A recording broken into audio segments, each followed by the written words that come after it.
कोलकाता में रहने वाले भारतीय परेशान हैं, रो रहे हैं, चिल्ला रहे हैं क्योंकि हर रोज उनके घरों पर बुलडोजर चलने का खतरा मंडरा रहा है।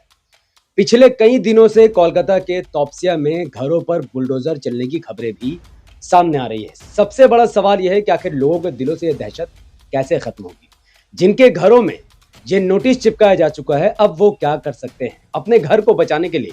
जो उपाय मैं आपको देने वाला हूं, इस वीडियो को अंत तक देखने वाला हर व्यक्ति इस बात को समझ जाएगा कि उसका घर लीगल है या इलीगल है। और अगर लीगल है तो ठीक, लेकिन अगर इलीगल है तो उसको किसने फंसाया है, किसने उसको इस झंझट में डाला है और कैसे वो इलीगल में रहते हुए अपने घर को पूरी तरीके से बचा सकता है और इस नोटिस का किस तरीके से वो जवाब दे सकता है। तो वीडियो को अंत तक जरूर देखिए, क्योंकि जब तक आप अपने दुश्मन को नहीं पहचानेंगे तब तक आप अपने घर को नहीं बचा सकेंगे। वीडियो शुरू करने से पहले अस्सलाम वालेकुम रहमतुल्लाहि व बरकात। अल्लाह के नाम से शुरू, जो बड़ा मेहरबान और निहायत रहम करने वाला है। मैं हूं मोहम्मद हफीज अंसारी और आप देख रहे हैं द पॉलिटिकल। जब से भारतीय जनता पार्टी की सरकार पश्चिम बंगाल में बनी है, तब से पश्चिम बंगाल के कई इलाकों में बुलडोजर चलाने की घटनाएं सामने आ रही हैं। खासतौर पर पश्चिम बंगाल के कोलकाता के तोपसिया तिलजला इलाके में बड़ी संख्या में बुलडोजर चलाने की खबर सामने आई है। लोग रोते रहे, चिल्लाते रहे, लेकिन उनके आंखों के सामने ही उनके घर को बुलडोजर से तोड़ दिया गया। और अब ये तोपसिया वार्ड नंबर 66 से भी एक वीडियो सामने आई है, जहां पर 5 मंजिला इमारत को बुलडोजर से गिराने की कोशिश की जा रही है। लगभग इसमें हथौड़ा चलाया जा रहा है और एक नोटिस पश्चिम बंगाल कोलकाता तोपसिया तिलजला में रहने वाले कई मकानों पर इस नोटिस को चिपका दिया गया है और उनको 48 घंटे का अल्टीमेटम दिया गया है। ये शो कॉज नोटिस दिया गया है कि हम 48 घंटे में जवाब दो, वरना हम आपके घर को पूरी तरीके से उजाड़ के रख देंगे। और प्रोबेबली ये जो नोटिस है वो आशियाना नाम का कोई बिल्डिंग अपार्टमेंट है, कॉलोनी है, वहां पर भी डाला गया है। अब इससे लोग परेशान हैं, रो रहे हैं, चिल्ला रहे हैं। देखिए, सबसे पहले इस चीज को समझिए, ये नोटिस हाई कोर्ट की तरफ से नहीं है, ये नोटिस कोलकाता म्युनिसिपल कॉर्पोरेशन की तरफ से है। और इस वक्त कोलकाता म्युनिसिपल कॉर्पोरेशन का मेयर बीजेपी नहीं बल्कि तृणमूल कांग्रेस के फिरहाद हकीम है। और जिस जिस एरिया में बुलडोजर चलाया जा रहा है और नोटिस चिपकाया जा रहा है, वहां का एमएलए जावेद खान है। और ये पूरा इस वक्त पावर कोलकाता म्युनिसिपल कॉर्पोरेशन का ममता बनर्जी के पास है। तो आखिर कोलकाता म्युनिसिपल कॉर्पोरेशन का टीएमसी का मेयर है, उसके बावजूद भी केएमसी क्यों लोगों के घरों में बुलडोजर चलाने के लिए नोटिस चिपका रहा है? बिकॉज इसका एक ही आंसर है कि सब के सब कॉम्प्रोमाइज्ड हैं। अब कोई भी आपके मदद के लिए तैयार नहीं है। चलिए पहले नोटिस पर बात करते हैं।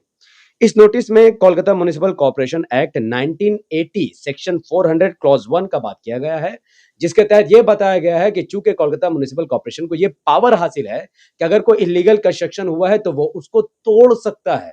48 घंटे का शो कॉज नोटिस है कि आप किसी तरीके से 27 मई 2026 को जिस जिस अपार्टमेंट में नोटिस लगा है, वहां के ओनर्स को और फ्लैट खरीदने वाले लोगों को वहां जाना होगा।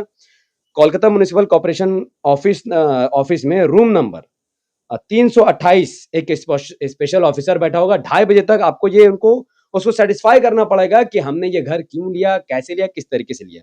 अब आपको वहां पर क्या जवाब देना है कि आपका घर बच जाए, उसी के रिगार्डिंग ये वीडियो है। तो वहां पर जवाब देने से पहले आपको अपना स्टेटस को समझना पड़ेगा। देखिए, कितनी किस्म की जमीन होती है जहां पर आपका घर बना हुआ है, पहले उसको समझिए।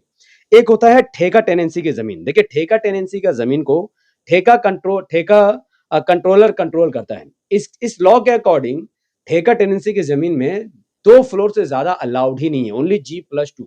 अगर ठेका की जमीन है और आपका घर G+4 तक बना हुआ है, इसका मतलब आप इलीगल में रह रहे हैं। कैसे बचेंगे मैं अभी आपको बताऊंगा।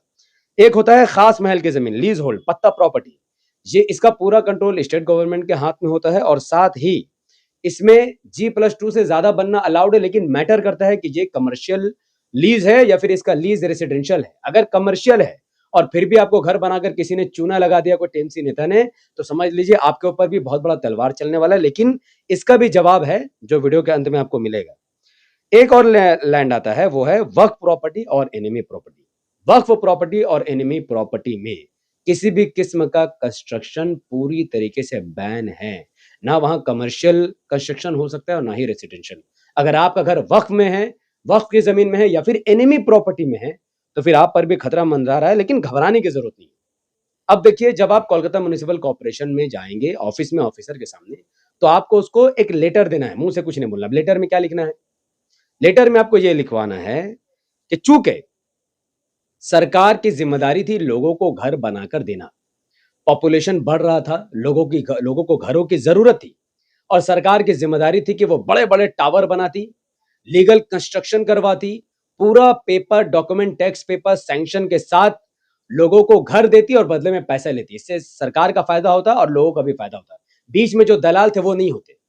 लेकिन तृणमूल कांग्रेस की सरकार और ममता बनर्जी जी ने पिछले 15 सालों में मुसलमानों को सिर्फ डराया, बीजेपी से डराया और ये जो घर की जरूरत थी इसको पूरी तरीके से इग्नोर कर दिया और सरकार ने इस पर कोई भी एक्शन या फैसला नहीं लिया। तो सरकार ने लोगों को जो घर की जरूरत थी वो पूरा नहीं किया। वो पूरा किसने किया? वो पूरा किया वहीं के लोकल नेताओं ने और गुंडों ने, जिसे आमतौर पर आप प्रोमोटर्स कहते हैं। आपको लेटर में यह बताना है कि जहां पर मेरा घर था, जो आपने नोटिस टांगा है, वो घर जब बन रहा था तो पुलिस प्रशासन भी वहां मौजूद थी। वो जब इलीगल कंस्ट्रक्शन बन रहा था तो वहां पर एमएलए का ऑफिस भी मौजूद था और काउंसलर भी मौजूद था। पुलिस के सामने, एमएलए के सामने, काउंसलर के सामने और कोलकाता म्युनिसिपल कॉर्पोरेशन और ममता बनर्जी के नाक के नीचे G+4, G+6 अवैध कंस्ट्रक्शन खड़ा हो गया और कोई कुछ नहीं कर रहा था। तो अकेले हमारी गलती कैसे हुई? हमसे ये कहा गया कि आप इसमें घर ले लीजिए, लीगल इलीगल कुछ नहीं होता है, आपका घर नहीं टूटेगा, पूरी जिम्मेदारी हमारी है। हमें ये घर लीगल बोल के बेचा गया है। हमें मालूम ही नहीं सैंक्शन क्या होता है, हम नहीं मालूम भैया। हम जाहिल है, हमारे हमारे ना बच्चे पढ़े लिखे ना हम पढ़े लिखे, हम नहीं जानते हैं। सरकार ने अच्छा स्कूल भी नहीं बनाया तो हमारे बच्चे भी पढ़े लिखे नहीं है। तो हमें मालूम ही नहीं होता कि लीगल क्या था, इलीगल क्या था। बस हमें यह भरोसा दिलाया गया कि आप यहां पर घर ले लो, आपका घर नहीं टूटेगा। आपके पास एग्रीमेंट का पेपर होगा, उस पेपर का भी पूरा जीरोक्स ओरिजिनल लेकर के जाइए और बताइए कि इस एग्रीमेंट में जिस व्यक्ति से आपने घर खरीदा उसका भी नाम उसमें होगा, जिसने घर बनाया उसका भी नाम इसमें होगा और जितने लोगों ने साइन किया है गवाह विटनेस पर उसका भी नाम उसमें होगा। तो आप उसमें यह दिखा दीजिए कि सर हमने पैसा दिया और घर लिया। उसके बाद हमें कुछ नहीं मालूम क्या घर लीगल क्या इलीगल। अब आप कह रहे हैं कि ये घर इलीगल है तो हमने तो पैसा दिया ही है, इसमें हमारी क्या गलती है? और आप खुल के तृणमूल कांग्रेस सरकार के खिलाफ आइए, उसमें कहिए हमारी कोई गलती नहीं है। आप एक्शन लीजिए पुलिस वालों पर जिनके नाक के नीचे कंस्ट्रक्शन खड़ा हुआ। आप एक्शन लीजिए वहां के एमएलए काउंसलर के ऊपर जिनके नाक के नीचे पूरा बिल्डिंग खड़ा हुआ। आप एक्शन लीजिए पूरे तृणमूल कांग्रेस की सरकार और ममता बनर्जी पर जिनके नाक के नीचे ये सब चल रहा था। हमें तो इसके बारे में मालूम ही नहीं था। अगर सरकार अपनी जिम्मेदारी नहीं निभाएगी तो जनता कहीं ना कहीं तो घर लेगी। एक तरीके से मैं प्रोमोटर्स को ब्लेम नहीं कर रहा, क्योंकि प्रोमोटर्स अगर घर नहीं बनाते तो घर मिलता भी नहीं। ये पूरा ब्लेम मैं खुद यहीं के मुख्यमंत्री ममता बनर्जी के ऊपर देता हूं, जिनके नाक के नीचे पूरा खेला खेलेगा। और उनके एमएलए और काउंसलर्स को मैं ब्लेम देता हूं, जो चाहते तो इलीगल ना बनवाते, लोगों को जागरूक करते, पर सबने फायदा उठाया है, आप सब जानते हैं। और अगर कोलकाता म्युनिसिपल कॉर्पोरेशन में आप लेटर नहीं लिख पा रहे हैं तो आप उनसे टाइम ले लीजिए। जब 27 में, यानी जब आप इस वीडियो को देख रहे हैं, आपके पास टाइम नहीं, आप उनसे 2 हफ्ते का टाइम लीजिए और जैसा मैंने बताया वैसा एक लेटर लिखकर उसको दीजिए कि भैया जिम्मेदार हम नहीं, जिम्मेदार कोई और है। और अगर किसी को हाईकोर्ट की तरफ से नोटिस मिलता है तो सेम आपको हाईकोर्ट में भी मौका मिलेगा बोलने का, तो वहां पर भी आपको लिखित में यही सब बातें देनी है। और हाई कोर्ट का जो जज होगा उसको आपको ये सेटिस्फाई करना है कि सर अगर हमारा घर एनिमी प्रॉपर्टी में, हमें तो नहीं मालूम था, और वक्फ प्रॉपर्टी में हमें नहीं मालूम था, जब तक उस जमीन की जरूरत सरकार को नहीं है, अगर उस एनिमी प्रॉपर्टी की जरूरत सरकार को नहीं है और वक्फ जमीन की जरूरत अगर वक्फ वालों को नहीं है तो वहां रहने दीजिए। जैसे ही उनको जरूरत होगी, अगर उनको वहां पर स्कूल, कॉलेज, अस्पताल या मदरसा बनाना होगा, हम अपना घर खाली करने को तैयार हैं। लेकिन जिन्होंने हमसे फ्रॉड किया, आप उससे हमसे पैसा दिलवा दीजिए। जब तक हमारा पैसा हमें नहीं मिल जाता, हमें रहने दीजिए। बस आपको सिर्फ और सिर्फ एक ही गुजारिश करनी है कि हमने जिसको पैसा दिया है, जब तक उससे पैसा हमें नहीं मिल जाता, हमें मोहलत दीजिए उस घर में रहने की। जैसे ही हमें हमारा पैसा मिल जाएगा, हम वो घर छोड़ देंगे, आप उसको तोड़ दीजिएगा। इस तरीके से आप इस पूरे मैटर को घुमा सकते हैं, इस पूरे टॉपिक को ही घुमा सकते हैं। एटलीस्ट आपको आपका घर या फिर आपका पैसा जरूर मिलेगा। और जहां जहां बुलडोजर पहुंचता है, जैसा कि मैंने कहा था, यह मामला जुडिशियल नहीं है, यह मामला पॉलिटिकल है। भारतीय जनता पार्टी की सरकार आखिर क्यों वही बुलडोजर चला रही है जहां से उनको वोट ज्यादा नहीं मिला? क्योंकि मोल्ले मौलानाओं ने खुलकर टीएमसी को समर्थन करके आपको बर्बाद कर दिया है। पूरे देश को मालूम है कि कौन किसको वोट करेगा, नहीं मालूम, लेकिन मुसलमान किसके खिलाफ वोट करेगा वो सबको मालूम है। जहां जहां बुलडोजर पहुंचेगा, वहां वहां आपको ममता बनर्जी मुर्दाबाद के नारे लगाने हैं। वहां के काउंसिलर्स और एमएलए जिनके नाक के नीचे ये बिल्डिंग बना, वहां भी आपको ममता बनर्जी, वहां के एमएलए और काउंसिलर के मुर्दाबाद के नारे लगाने हैं। चूंकि ये मामला पॉलिटिकल है तो आपको फ्लेक्सिबल होना ही पड़ेगा। तो इस मामले में याद रहे कि केएमसी इलेक्शन आने वाला है और केएमसी में अब भी टीएमसी जब मेयर बना के है तो भी आपकी हेल्प नहीं कर पा रही। और अगर इस बार जो कोलकाता म्युनिसिपल इलेक्शन आने वाला है, अगर इस बार आपने टीएमसी को वोट किया तो बीजेपी खुन्नस में आकर आपके घर में बुलडोजर चलाएगी। तो आपको अपना घर बचाना है तो जैसा मैंने बोला आप वैसे कीजिए, और साथ ही तृणमूल कांग्रेस का पूरा तरीके से बहिष्कार कर दिए, क्योंकि उन्होंने ही आपको घर लेने में फंसाया है और उन्हीं के आड़ में, उन्हीं के खुन्नस में आपका घर तोड़ा जा रहा है। तो तृणमूल कांग्रेस को 3 तलाक देकर कब्र में दफना दीजिए, तभी आपका घर बचेगा। और इंशाल्लाह एआईएमआईएम घर-घर तक पहुंचेगी।